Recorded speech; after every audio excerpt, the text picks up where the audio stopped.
കഴിഞ്ഞ മത്സരങ്ങളെല്ലാം എടുത്തു നോക്കിയാൽ കൊൽക്കത്ത ടീമിൽ റസൽ മികച്ച ബാറ്റിംഗ് ആണ് പുറത്തെടുക്കാറ്. താരത്തിന്റെ ബാറ്റിംഗ് ശൈലി കണ്ട് ആരാധകർ പോലും ഞെട്ടിയിട്ടുണ്ടായിരുന്നു. അതുപോലത്തെ വെടിക്കെട്ടാണ് പുറത്തെടുക്കാറ്. എന്നാൽ CSK ടീമിനെതിരെ റസൽ വീണിരിക്കുകയാണ്. റസൽ മാത്രമല്ല, സുനിൽ നരയൻ, റിങ്കു സിംഗ് ഇവർക്കൊന്നും തന്നെ ബാറ്റ് ചെയ്യാൻ സാധിച്ചില്ല. അത്രയ്ക്ക് മികച്ച രീതിയിലാണെന്ന് CSK ബൗൾ ചെയ്തത്.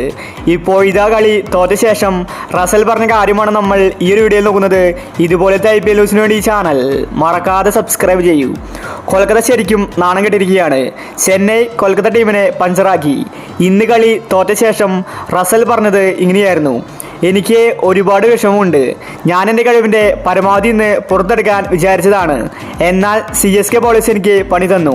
അവരുടെ ബൗളിങ്ങിൽ എനിക്ക് ബാറ്റ് ചെയ്യാൻ സാധിക്കുന്നില്ല.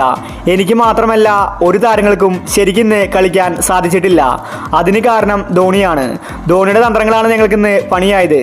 ചെന്നൈക്കെതിരെ ഈസി ആയിട്ട് കളി ജയിക്കുമെന്നായിരുന്നു ഞങ്ങൾ കരുതിയത്. എന്നാൽ ഞങ്ങൾക്ക് പണി കിട്ടി. ഇതുപോലത്തെ മികച്ച ബോളിംഗ് ചെന്നൈ കാഴ്ചവെക്കുമെന്ന് ആരും തന്നെ കരുതിയില്ല. ഞങ്ങൾക്കിന്ന് പിഴച്ചത് ബാറ്റിങ്ങിലാണ്. കുറച്ചും കൂടി റൺസ് സ്കോർ ചെയ്തെങ്കിൽ ഈസി ആയിട്ട് ഞങ്ങൾ കളി ജയിച്ചേനെ. ഞങ്ങൾ ഇന്ന് 200 റൺസാണ് ടാർഗറ്റ് ചെയ്തത്. പക്ഷെ ഞങ്ങൾക്ക് അത്രയ്ക്കും എത്താൻ സാധിച്ചില്ല.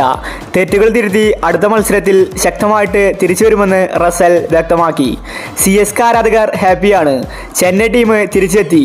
മികച്ച കളിയാണിന്ന് ചെന്നൈ കാഴ്ചവെച്ചത്. ഇനി ചെന്നൈക്ക് ആരെയും പേടിക്കാനില്ല. ബാറ്റിങ്ങിലാണ് ചെന്നൈക്ക് പണിയാവാറ്. എന്നാൽ ഇപ്പോൾ ബൗളിങ്ങിലാണ് ചെന്നൈ തിളങ്ങിയിരിക്കുന്നത്. 137 റൺസിലാണ് കൊൽക്കത്ത ടീമിനെ ഇന്ന് CSK ഒതുക്കിയത്. അത് അവരുടെ ബൗളിംഗ് കരുത്ത് തന്നെയാണ്. ഇന്നത്തെ വിജയത്തിൽ ക്രെഡിറ്റ് കൊടുക്കേണ്ടത് ജഡേജയ്ക്കാണ്. താരത്തിന്റെ ബൗളിംഗ് മികച്ചതായിരുന്നു. അതുപോലെ മുസ്തഫിസുർ റഹ്മാനും. എല്ലാ ബൗളേഴ്സും കൂടി കൊൽക്കത്ത ടീമിനെ പഞ്ചറാക്കിയെന്ന് തന്നെ പറയേണ്ടിയിരിക്കുന്നു.